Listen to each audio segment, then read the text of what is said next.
Explica como é que foi essa renovação do Ângelo. O Ângelo tinha contrato até dezembro de 2023, até por uma questão de valorização, renovou até dezembro de 2024. Eu questionei, inclusive, o Ângelo em relação à Marisa Lígia, porque a informação que eu tenho é que foi uma questão de 24 horas. Né? O papo da Marisa Lígia com o Edu Dracena, executivo de futebol, foi uma questão de ontem para hoje, resolvido muito rapidamente pela representante do atleta. E tem a possibilidade de extensão por mais 2 anos de contrato. Ou seja, o contrato do Ângelo pode chegar, caso as partes entendam, sejam ok e necessário, até dezembro de 2026. E uma multa rescisória de 60 milhões de euros, que é a mesma multa, o mesmo valor para o mercado internacional que já tinha, né? Pouco mais de 370 milhões de reais. Hoje é o preço para algum clube internacional tirar o Ângelo dos Santos. Exatamente. 12:03. Obrigado, Cardoso. É sempre bom lembrar que o jogador menor de idade, né, o primeiro contrato tem que ser 3 anos, eles fazem 3 mais 2, né, porque a Lei Pelé permite. E esse contrato é válido no Brasil. A FIFA não reconhece. Por isso, por exemplo, o Marcos Leonardo pode usar, né, esse mecanismo para ir embora, né, depois dos seus 3 primeiros anos de contrato. Já o caso do Ângelo, eu não sabia que podia fazer uma renovação desse contrato como fez.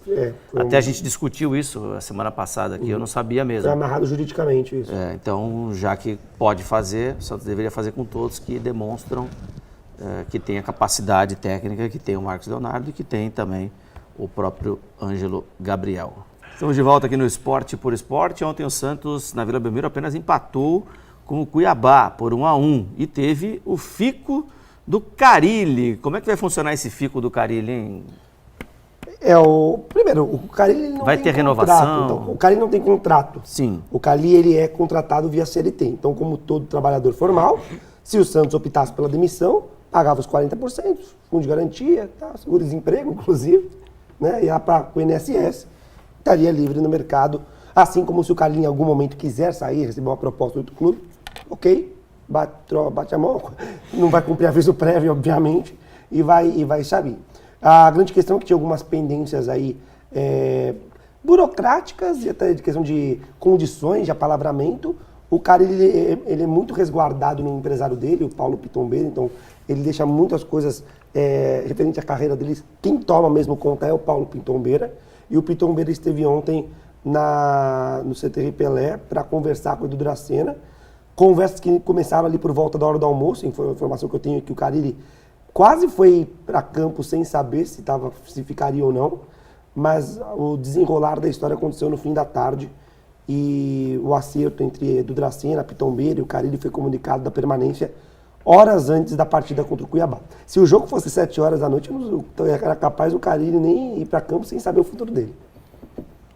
Se o jogo fosse 7, 7h30, era capaz. Como o jogo foi às 21h30, aí deu tempo do Carille... Qual o detalhe que estava...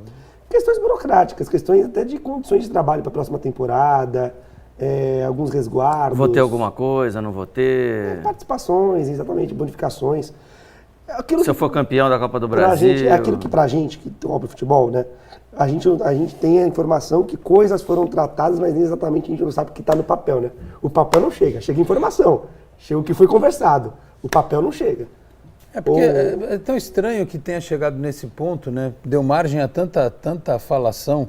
Porque assim, o Santos foi bom para o Carille, eu acho, porque ele tinha aquela coisa do treinador muito com a imagem atrelada ao Corinthians e tal, e o cara quer fazer uma carreira, fazer sucesso em outro clube, eu acho importante.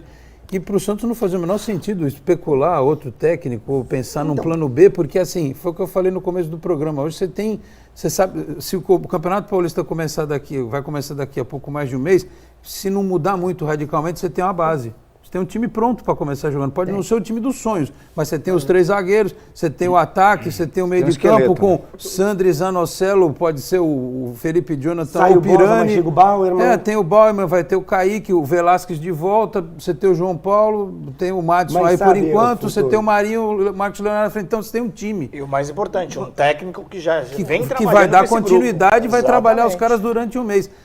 Você não ia ter isso se trocasse o treinador. Mas sabe, Frutuoso? Mas e se ele quisesse sair? Relativamente o Santos... Então, mas se fosse só por causa de grana, então, se ele quisesse a gente que esse conhece é o relativamente o Santos, a gente sabe que sempre existem as tais forças ocultas, né? Então, há ventos na Vila Belmiro que não gostavam do Carille. Há pessoas lá dentro que tinha uma certa ingerência. Mas não existe Eu unanimidade gosto. em lugar nenhum. Exatamente. Do Carille, por parte do Carille, sempre houve o desejo de ficar.